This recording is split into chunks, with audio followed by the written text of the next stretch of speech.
से।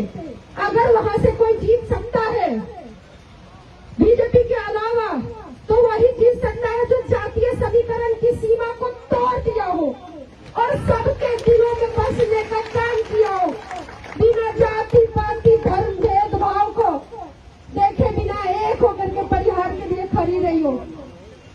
रितु